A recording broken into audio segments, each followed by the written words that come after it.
தமிழகத்தில் நடமாடும் நியாய விலைக் கடைகள் அறிமுகம் செய்யப்பட்டு அனைத்து தரப்பு மக்களுக்கும் நுகர்பொருள்கள் கிடைப்பதற்கு நடவடிக்கை மேற்கொள்ளப்பட்டுள்ளதாக கூட்டுறவுத்துறை அமைச்சர் செல்லூர் ராஜு தெரிவித்துள்ளார்.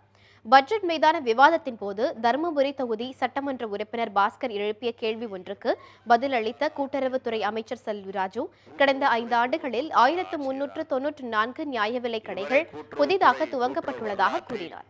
மேலும் 70 கிலோமீட்டர் தொலைவுள்ள மலை கிராமங்களுக்கு விலையில்லா பொருட்கள் கிடைக்க அரசு அனைத்து நடவடிக்கைகளையும் எடுத்து வருவதாகவும் அவர் கூறினார்.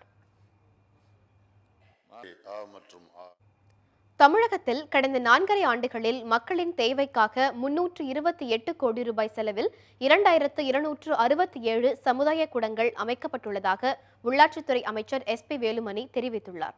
சட்டப்பேரவையில் கேள்வி நேரத்தின் போது பெரம்பூர் சட்டமன்ற உறுப்பினர் சவுந்தரராஜன் எழுப்பிய கேள்விக்கு பதிலளித்த அமைச்சர் SP வேலுமணி, திமுக ஆட்சியில் சென்னையில் 3 சமுதாய கூடங்கள் மட்டுமே அமைக்கப்பட்டதாக கூறினார். தற்போது 20 கோடியே 35 லட்சம் ரூபாய் செலவில் 10 சமுதாய கூடங்கள் அமைக்கப்பட்டு வருவதாகவும் தெரிவித்தார்.